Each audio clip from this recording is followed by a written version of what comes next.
제18대 대통령 부정선거 전자개표기 미분류표 문제와 영화 덧풀. 내내 관하여 2019년 10월 11일 최성년 영 들어가는 말 일러두기. 안녕하세요. 먼저 저의 소개를 드리자면 저는 평범한 상식과 교양을 가진 필부입니다. 그래서 줄여 말하면 저는 최평범남입니다. 그리고 저의 학력은 고졸입니다. 즉 평균 이하의 학력입니다. 저의 지능도 보통 이하일 것이라고 추측할 수 있습니다. 그런데 왜 이렇게 들어가는 말로 저의 소개를 드렸냐면 이런 제가 확실하게 이해하고 있는 내용이기 때문에 이 글이 당신도 이해할 수 있는 쉬운 내용이라는 말씀을 드리고 싶어서입니다.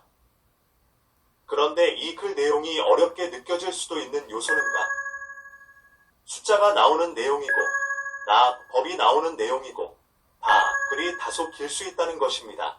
가의 숫자의 단위가 크게는 남고려의 인구수 때문에 최대 1000만, 단위의 계산입니다만, 사칙연산의 덧셈과 뺄셈, 나눗셈, 퍼센트, 만을 사용하기 때문에 초등학교 고학년 수준이면 이해할 수 있습니다.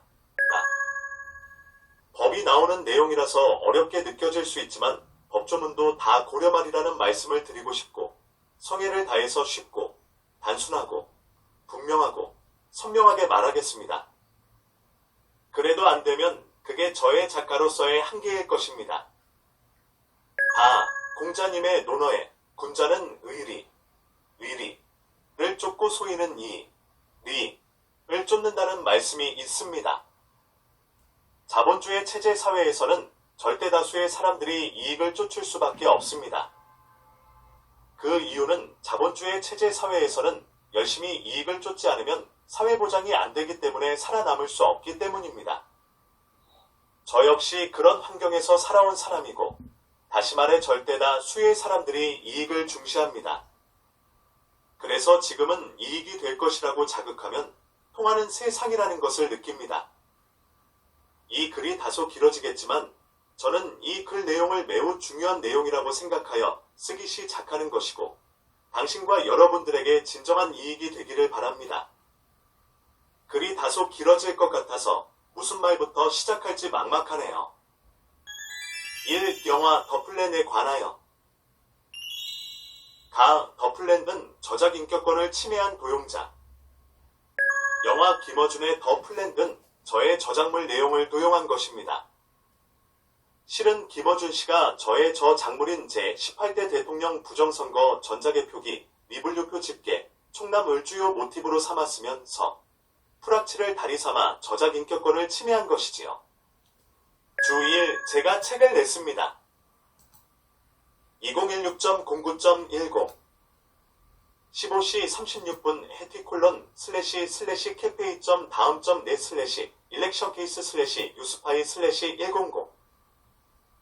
제18대 대통령 부정선거 전자개표기 미분류표 집계 총남 2세 발행 2016년 10월 5일 13시 31분 해티콜론 / 캐페이 다음 넷 / 일렉션 케이스 / 유스파이 / 104 제18대 대통령 부정선거 전자개표기 미분류표 집계 총남 3쇄 2017년 2월 27일 23시 26분 해티콜론 / 캐페이 다음 넷 / 일렉션 케이스 / 유스파이 / 133 합산을 해보니 이것은 뭐냐면 전자개표기 미분류표 집계 총남이라고 이거를 열심히 작성한 사람이 바로 18대 대선 선거무효소송인단의 최청년 차장이 열심히 데이터 만들었습니다.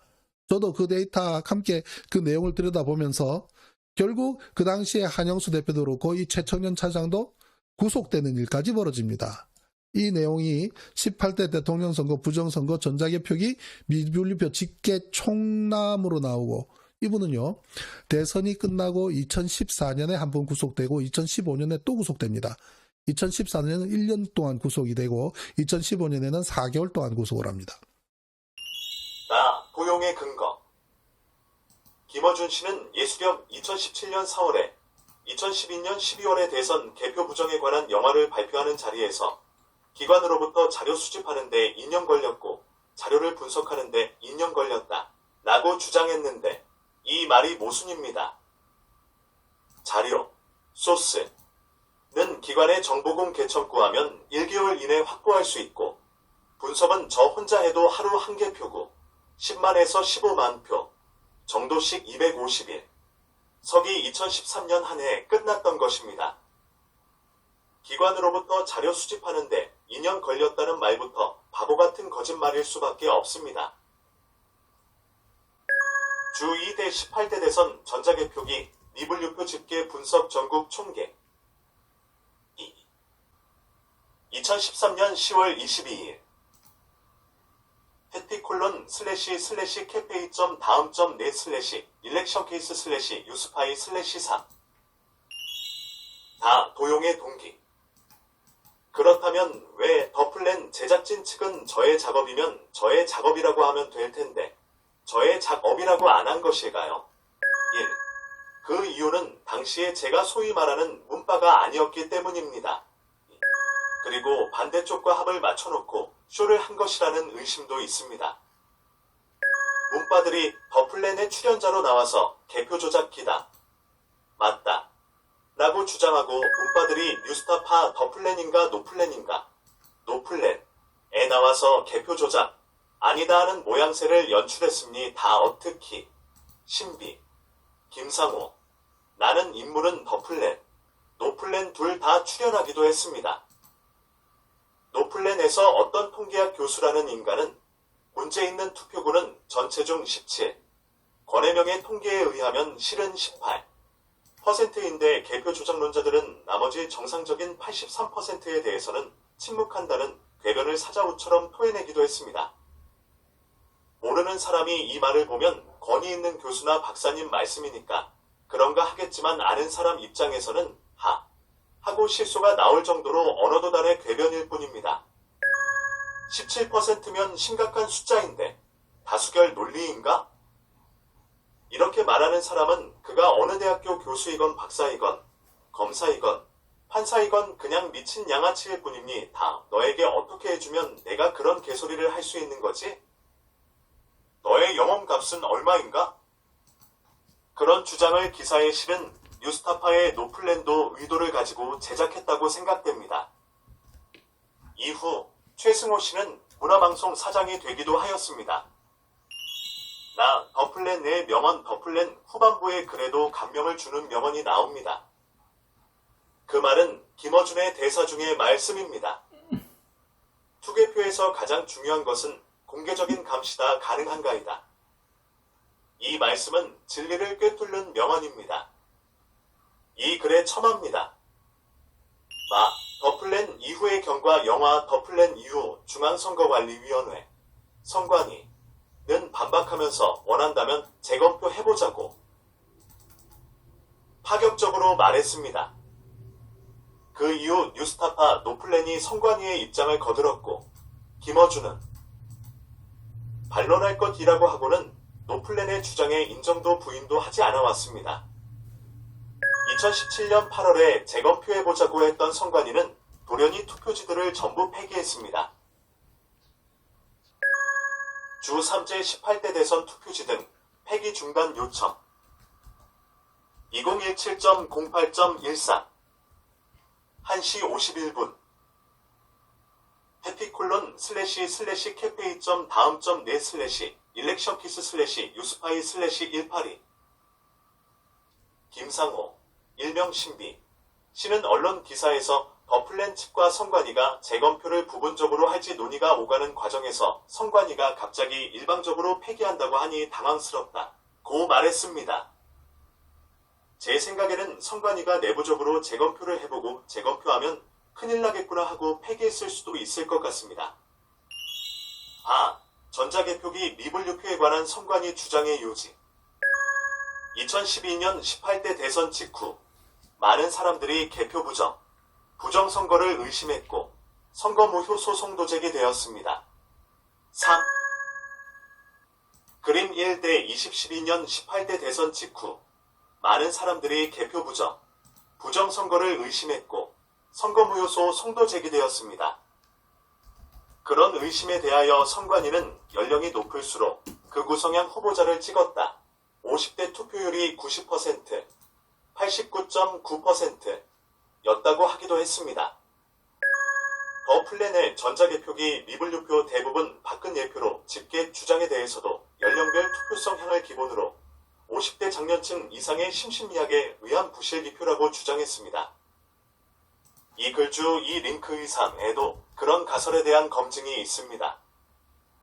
18대의 전차인 17대 대선의 미분류표 집계 분석인데요. 17대 대선 때에는 미분류표가 전자개표기 정상 분류표에 비례해서 같은 비율로 집계되었습니다. 2010년 6.2 지방선거도 그랬습니다. 그게 사실은 자연스럽고 정상적이지요. 전자개표기 미분류표가 대부분 극우 성향 정당 후보자에게 쏠리는 현상은 2012년 19대 국회의원 총선거 이후였습니다. 그림 2 전자개표기 미분류표가 대부분 극우 성향 정당 후보자에게 쏠리는 현상은 2012년 19대 국회의원 총선거 이후였습니다. 그 당시 출구조사 결과의 야권 우세는 개표 결과 극우 정당인 새누리당 압승으로 나왔고 개표 초반의 야권 경합 우세 지역은 개표 후반에 다 뒤집어졌습니다. 그런데 17대 대선의 용인수지구 전자개표기 미분류표 집계 결과만 가지고는 선관위가 주장하는 가설의 반론 근거로 부족했습니다. 그래서 17대 대선의 다른 지역의 개표 상황표도 정보공 개청구하였으나 임기 중에만 보관한다고 하여서 구할 수 없었습니다. 그런데 최근 몇 일 전에 2004년에 17대 국회의원 총선 한양 노원갑 개표 상황표를 발견해서 전부 디지털 사진으로 촬영했습니다. 당시에 정봉주 씨가 국회의원 당선된 지역구인데 그 개표 상황표를 통해 전자개표기 미분류표 집계를 분석한 결과 이 글을 쓸 마음을 먹게 된 것입니다. 이 제18대 대통령 부정선거 전자개표기 미분류표에 관하여 부정선거의 정의 제목을 하나하나 풀며 글을 전개하겠습니다. 먼저 부정선거. 부정선거가 무엇일까요? 선거법을 위반하면 부정선거입니다. 예를 들어서 민국의 18대 대선처럼 국정원과 군과 경찰 정보기관, 즉 국가기관이 선거 결과에 영향을 미치기 위하여 선거판에서 훌리건처럼 설쳐댔다면 민국의 공직선거법 제60조와 제85조와 제86조를 위반한 것이므로 명백한 부정선거입니다. 4. 그럼 부정선거이면 뭐다? 부정선거이면 당연히 선거 무효입니다. 그림 3원 세운 국정원장 재판 관련 각계동향 법원 문건 중 민국의 실정법에는 선거소송은 6개월 이내에 심리를 열어서 판결하도록 돼 있습니다. 민국 대법원은 심리도 안 열고 박근혜 집권기 내내 가지고만 있다가 탄핵과 동시에 폐기했습니다. 양 아치들이 유사정부와 재판 거래를 위해 선거소송을 카드로 갖고 있었던 것입니다. 그런데 민국은 부정선거인데도 선거 무효가 안 되지요? 왜일까요? 그 이유는 민국이 대의명분이 없는 무도한 유사정부이기 때문입니다. 민국은 실은 세계 재벌의 제국주의, 동맹으로 포장된 속국 총독부이고 재벌왕국의 정부인 것입니다. 대의명분이 없는 무도한 정부는 그렇기 때문에 앞으로 망할 운명입니다. 일단은 이쯤하고 좀 이따가 다시 이야기하겠습니다. 불법 전자개표기 18대 대선에서 전산조직, 컴퓨터 시스템, 인 전자개표기를 썼다면 공직선거법 부칙 제5조 위반으로 부정선거입니다. 선관위도 그것을 인식하고 있습니다. 그러니까 처음에는 전자개표기라고 했다가 16대 대선 때 선거소송이 걸리니까 전산조직이 아니라 단순 기계장치인 투표지 분류기라고 궤변을 하고 대법원이 그 지록이마식 궤변을 인용하여 선관위에 손을 들어줬습니다. 사실 법원의 판사가 선관위 위원장입니다. 그러니까 민국은 부정선거라도 선거무효가 안 되고 앞서 말했다시피 민국은 명분이 없어서 나라가 나라 꼴이 아닌 서방 제국주의의 똥개 양아치 정부입니다. 달리 비유할 수가 없네요. 투표지 분류기, 정확히 말해 개표기는 전산조직 전자개표기의 일부이고 이 개표기는 제어용 컴퓨터 프로그램에 의해 작동되는 것이 명백합니다. 요즘 개표 상황표에는 투표지 분류기라고 기망하고 있습니다. 최근에 2004년 17대 총선 개표 상황표를 보니 개표기라고 정확히 써놓았더군요. 그림 4. 이것은 선관위의 대국민궤도용 선거 소식이라는 공문 중의 내용입니다. 전자투표제 도입의 전 단계로 전자개표기를 개발, 활용하고자 한다고 밝히고 있습니다. 전자투표제가 무엇이냐? 2019년 최근 프로듀스 100일 투표조작 논란 사건을 아시나요? 이것이 바로 전자투표제 방식의 부정행위입니다. 전자개표기 때문에 개표 부정선거 논란이 심각하니까 공직선거에 전자투표제 도입은 향후 최소 10년 이내에는 불가능할 것 같고 정당 후보자 경선이나 조합위원장 등의 선거에는 전자투표제를 하도록 정당법과 상법을 개정했습니다. 19대 대선 민주당 경선도 사실상 이 전자투표제로 부정 논란이 있었고 민주당 문재인 집권 후 전자투표제로 상법을 개정했습니다. 이게 무슨 의미인가? 자유당이나 민주당이나 계급성에 있어서 똑같다는 말입니다. 자유당 집권기는 자본주의 긴장기이고 민주당 집권기는 자본주의 이완기일 뿐 실상 1중대, 2중대입니다. 민주당을 새누리당 순환마티라고 하는데 아주 절묘한 표현입니다. 정의당이나 무슨 호남당, 바른당 등도 모두 마찬가지입니다. 그렇다면 대법원과 선관위 양아치들의 주장대로 전산조직 전자개표기가 아닐까요? 선관위 직원은 2016년에 국회에서 전산조직이라고 실토를 했습니다. 주 4, 오늘 선관위가 전산조직 사용, 부정선거, 사실을 실토했습니다.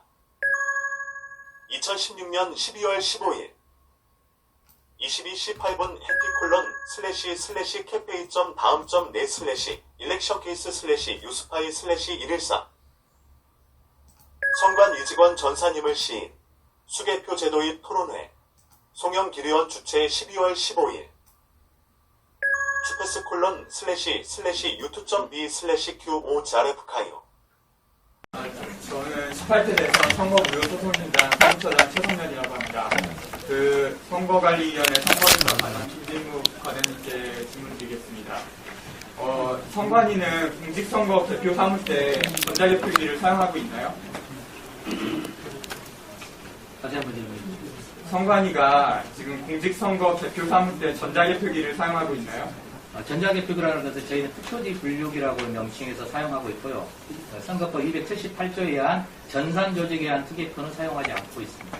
예, 그러면 그 투표지 분류기가 컴퓨터 프로그램에 의해서 작동하는 거죠? 당연입니다. 제어용 PC를 가지고 있습니다. 예, 그러면 전산조직이죠? 전산조직을 가지고 있습니다. 불법 전자개표기로 전자개표만 하고 수개표를 안 한 것은 개표를 안 한 것과 같습니다.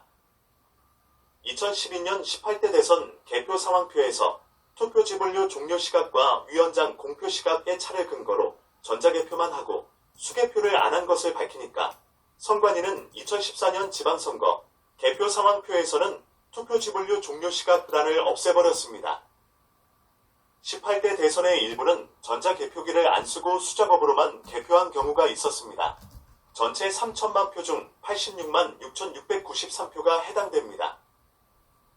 수작업으로만 개표한 결과는 박근혜 39만 821표, 45.09%, 문재인 45만 3,606표, 52.34%로 알려진 결과 51.6%, 48.0%와 10% 피 이상 6 차이가 납니다. 주 5, 18대 대선 수개표 개표 결과 최초 공개 2017.11.28 16시 6분 해피콜론//cafe.다음.net/ electioncase/uspy/204 다 어미분류표. 저는 18대 대선 직후 2013년 1월부터 개표 부정이라는 의심을 가지고 활동했었습니다. 부정선거공청회에서 개표 상황표가 중요하다는 말을 듣고 내가 사는 지역 것을 청구해서 18대 대선 선거무효 소송인단에 갖다 주려고 했습니다. 개표 상황표를 입수해서 저의 집은 경기도 용인수지구에 있고 당시 소송인단 사무실은 과천에 있었기 때문에 지하철을 타고 이동하면서 개표 상황표를 한번 살펴봤었습니다. 그런데 용인수지구 개표 상황표를 보니 딱 보기에 미분류표 쏠림 현상이 보였습니다. 그래서 한 장 한 장 넘겨보니 거의 다 그런 경향이었습니다. 그래서 사무실에 도착해서 합산을 해보았습니다. 합산을 해보니 전반적으로 확실히 그랬습니다. 다른 지역 것도 그럴까 하고 같은 방식으로 합산해보니 그랬습니다. 더 많은 지역의 개표 상황표들이 필요했습니다. 그러던 중 민경석, 일명 미션이라는 분이 사비를 내서 전국 개표 상황표를 선관위에 청구하여 USB를 사무실로 가져왔습니다. 그래서 하나하나 작업해서 그해 10월에 전국 총계를 냈습니다. 전국이 거의 대부분 그런 경향이 나타난 것은 분명했습니다. 그렇다면 그 이유가 무엇일까를 생각해 보았습니다. 크게 세 가지 가설을 세웠습니다. 1. 첫째로는 미분류표로 당락에 영향을 주기 위한 것입니다. 그림 5. 선관위 내부 공문인 전자개표기 운영 프로그램 기본요건이라는 내용입니다. 미분 유투표지 발생률의 허용 오차율이 0.1% 이내이어야 한다고 되어 있습니다.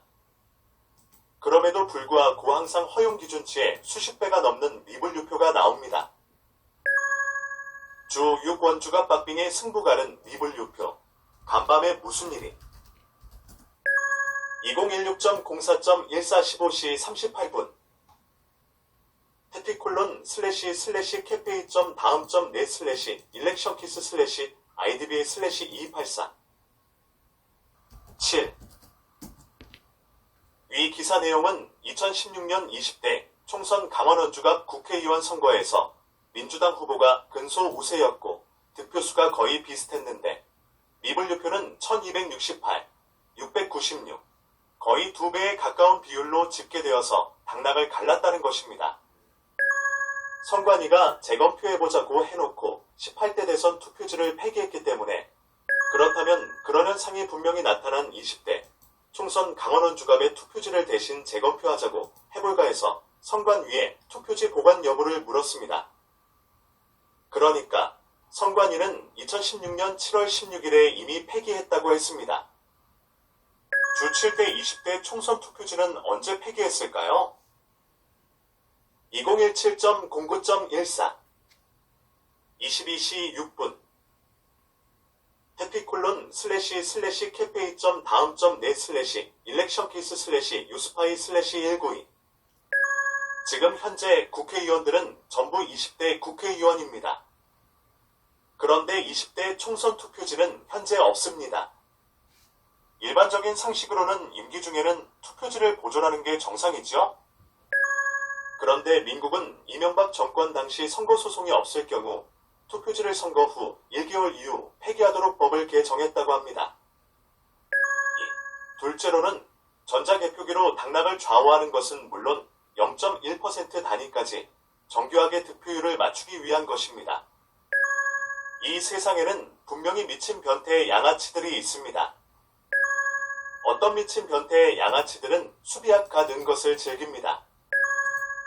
예를 들면 한때 감옥에 있었던 이명박과 박근혜는 수번이 716 더하기 503 등호 1219였는데 2012년 12월 19일에는 선거 쿠데타를 했고 2014년 12월 19일에는 야당에선 사법 쿠데타 판결을 했습니다.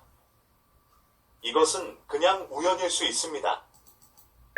각종 정치 공작을 하는 미크야 한국지부인 국가정보원, 국정원을 일명 5163 부대라고 했다는 것은 공공연하게 알려져 있습니다.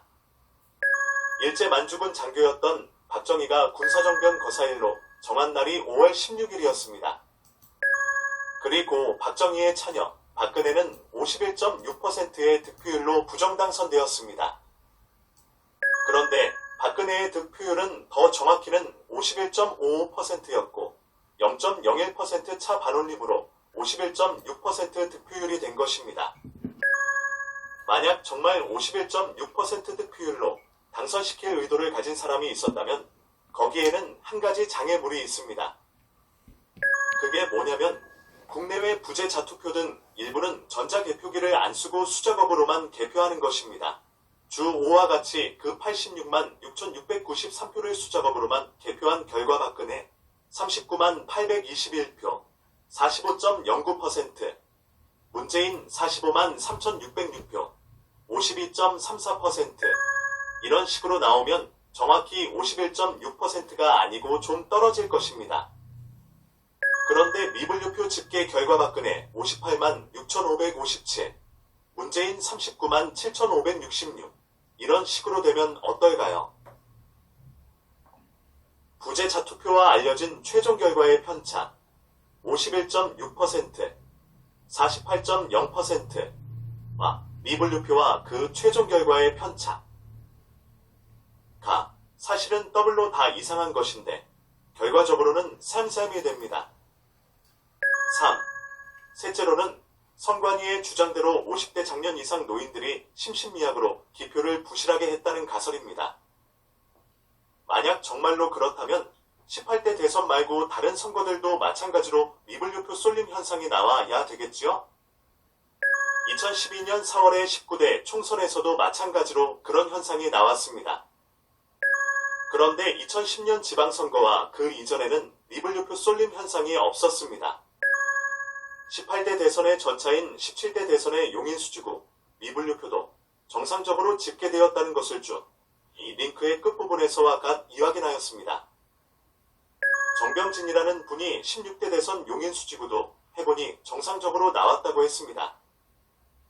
그리고 결정적으로 이번에 2004년 17대 국회의원 총선의 전자개표기 미분류표 집계를 분석해보았고 그 결과를 보고하려고 합니다. 이것이 이 글을 쓴 동기이고 이 글의 하이라이트입니다. 8. 9. 그림 6. 7대 2004년 17대 총선 한양 노원갑 국회의원 선거 전자개표기 미분류표 집계 분석 결과 총 투표수는 87,521입니다. 당시 개표 상황표에는 개표기 운영부란이 있고 거기에 개표한 숫자가 찍혀서 인쇄되어서 나왔습니다. 요즘은 그 옆에 사람의 육필로 쓰는 확일란이 있는데 당시에는 없었습니다. 분명히 최초의 전자개표기로서 도입되었고 완벽하게 전자개표만 했다는 명백한 증거입니다. 10. 개표기 운영부에 찍혀있는 숫자들을 합산한 결과 한나라당 현경병 후보는 24,181표, 새천년민주당 함승희 후보는 21,093표, 열린우리당 정봉주 후보는 33,882표였습니다.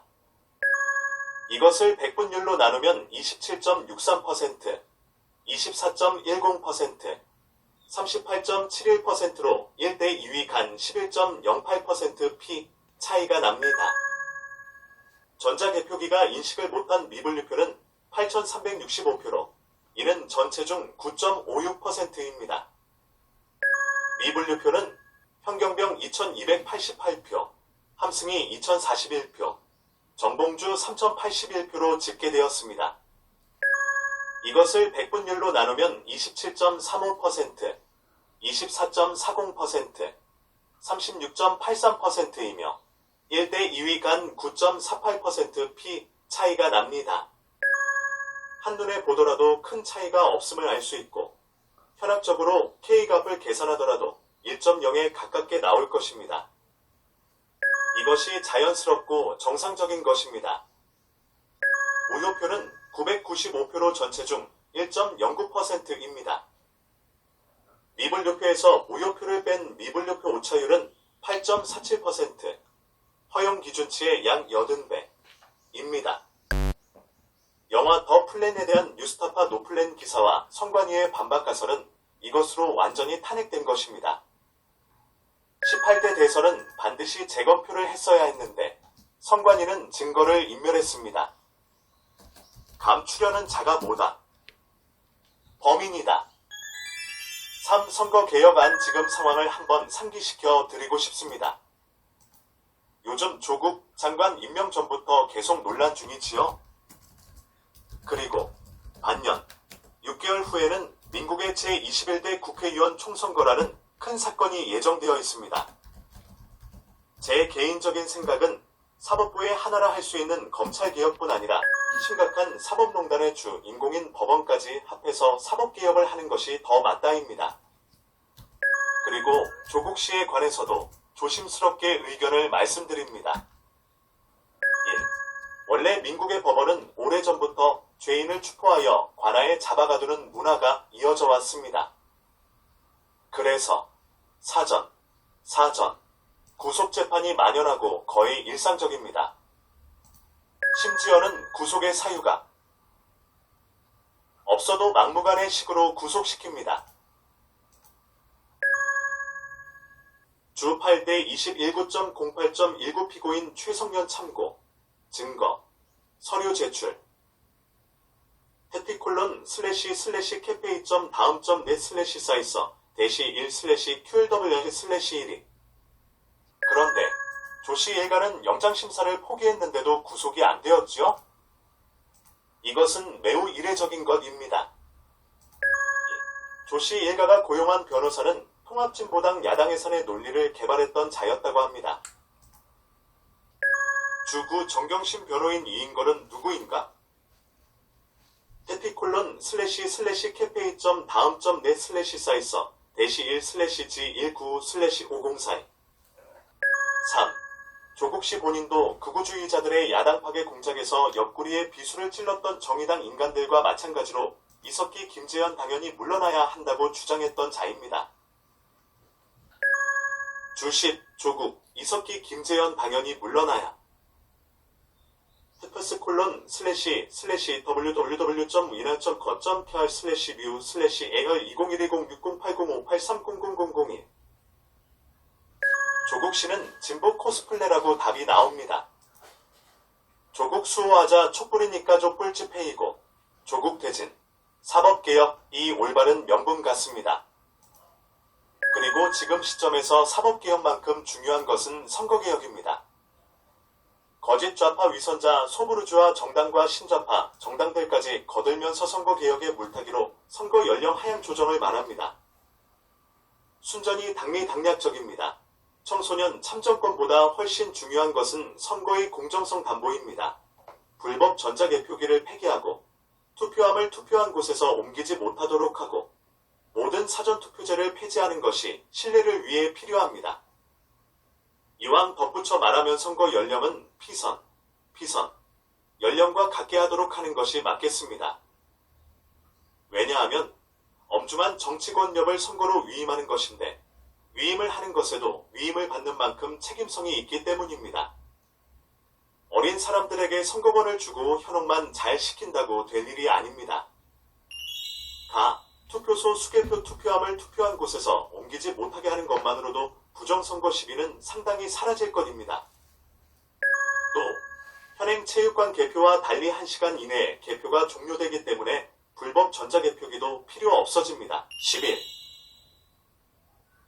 사전투표제 폐지. 사전투표제는 이승만 3, 15 부정선거의 대표적 사례로 폐지되었다가 2014년 부활한 것입니다. 모든 사전투표는 폐지되어야 합니다. 4. 사회개혁 안제의 생각에 아마 내년 2020년 21대 총선 전에 선거개혁이 있기는 어려울 것 같습니다. 왜냐하면 지금 민국 정부가 대의명분 없는 무도한 친미 유사정부에 불과하기 때문입니다. 차라리 사회 전체를 혁명으로 개혁하는 것이 현실적이라고 생각합니다. 경제적 민주주의는 공산주의이고 정치적 민주주의는 공화주의다. 1. 자본주의 체제는 권력을 금력을 가진 소수의 사람들이 독점합니다. 공산주의 체제는 생산수단을 사회 전체가 공유하기 때문에 즉 경제민주화는 공산주의입니다. 2. 모든 인민이 총을 가질 수 있는 것이 민주주의입니다. 그 밖에는 민주주의가 실질적으로 될 수가 없다고 생각합니다. 그 이유는 권력이 금력을 가진 소수의 사람들에 의해 독점될 수밖에 없기 때문입니다. 개인에게 주권이 없으면 민주주의가 될 수가 없지요? 주권이 무엇인가요? 주권을 가진 다른 것은 스스로 권력의 주체가 되는 것입니다. 권력은 힘이고 힘은 결국 무력이 있어야 나옵니다. 예를 들어 북조선, 북고려은 핵무기와 초장거리 미사일을 가지고 있는 것으로 알고 있습니다. 그렇다면 그 나라는 주권이 있는 것입니다. 미국도 마찬가지로 그럴 수 있지요. 반면에 민국은 정부 마음대로 그럴 수 없습니다. 전시작전권도 마음대로 가질 수 없는 나라는 나라다운 나라라고 할 수 없고, 미국에 대해서는 노라고는 못하는 예스맨 외 교만합니다. 그 이유는 나라의 주권이 없고 동맹으로 포장한 속국이기 때문입니다.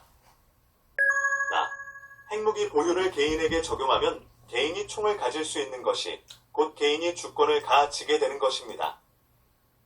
개인에게 주권이 생기면 나라도 주권이 생깁니다. 또 총을 가질 수 있는 사람들끼리 서로 존중할 수밖에 없고 갑질 문화는 사라질 것입니다. 인간이 인간답게 살 수 있는 사회. 이 글 처음에 말했듯이 유교 이념의 군자는 의리를 추구하고 소인은 이익을 쫓는다고 했는데 지금 절대 다수의 사람들은 후자 쪽에 가깝습니다. 그 이유는 그러지 않으면 사회보장이 안 되기 때문입니다. 그래서 저는 기본적인 의식주, 특히 주거권이 보장되는 것을 중요시합니다. 그러기 위해서는 대한사회가 경제적 민주주의인 공산주의 사회로 나아가야 합니다. 궁극적으로는 모든 사람에게 집이 있고 빚이 없으면 인민들이 상과 벌에 의해 구속되고 예가 되지 않을 것입니다. 그러기 위해서는 생산수단을 소수의 개인이 소유하는 것이 아닌 사회의 공유로 되어야 합니다. 그러기 위해서는 무력을 통해 혁명해야 한다는 것이 막스, 엥겔스, 레닌 등의 사상이었습니다. 의식주 기본권, 특히 주거권이 보장되는 것이 사회보장입니다. 그러면 개인과 나라의 주권을 앗아가는 빚이라는 사악한 제도는 필요가 없어져 소멸될 것입니다. 사회보장이 되면 부와 가난은 세습되지 않고 기회의 평등 이 구호에 그치는 것이 아니라 실질적으로 이루어지게 될 것입니다. 기회의 평등 없이 과정에 공정 없고 결과에 정의 없다. 지금은 어떻습니까? 민국 사회에서는 30명의 사람들이 집 만 채를 가지고 있다고 합니?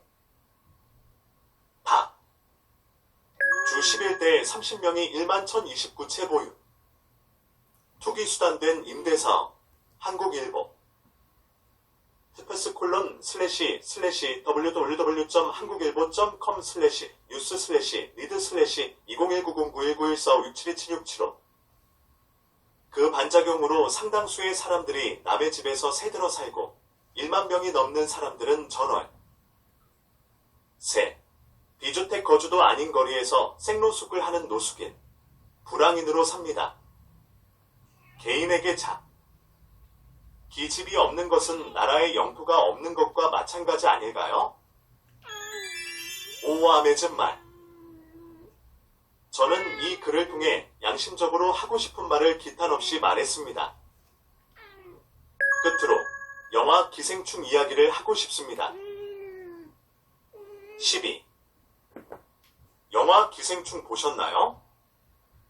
영화 기생충은 이 사회에 실제하는 사회계급의 모습을 친절하게, 달리 말하면 적나라하게 묘사했습니다. 결말쯤에 주인공이 마음에 안 드는 인간 한 명을 응징하기는 합니다만 혁명으로 사회 전체를 바꾸지는 못하고 자기도 지하, 언더그라운드에서 사는 처지가 됩니다. 민국의 영어 쓰는 부자들이 살던 집에는 유럽인들이 들어와서 삽니다. 그 이유는 같은 민중, 프롤레타리아, 계급 사람들끼리도 계급적 인식으로 단결하지 못하고 적대하다가 사단이 났기 때문입니다. 정치권의 모순적 행태에 고개를 갸우뚱하게 되는데 사회 문제를 계급적 관점에서 보면 맞아 떨어집니다.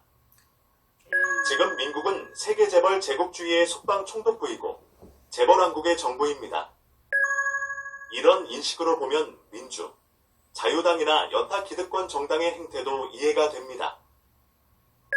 주 12 세월호 참사 2001 문 대통령님 무엇을 하셨습니까? www.omainoju.com/en더블스 밑줄 웹 /뮤 / 밑줄 pg.asp스 물음표 밑줄 cd 등호에 00056060 www.omainoju.com/en더블스 감추는 자 방해한 자는 범인이다. 왜 죽였냐? 지금 민중계급은 소부르주아 정치권의 패거리 프레임에 현혹되어 계급적으로는 단결을 못하고 있습니다. 지금 서초동 촛불이 300만이니 광화문 태극기가 300만이니 마음속 촛불은 2천만이니 하는 모습을 보면 영화 기생충의 결말이 우리를 기다리고 있는 운명인 것 같습니다. 저는 한없이 괴롭고 부끄럽습니다.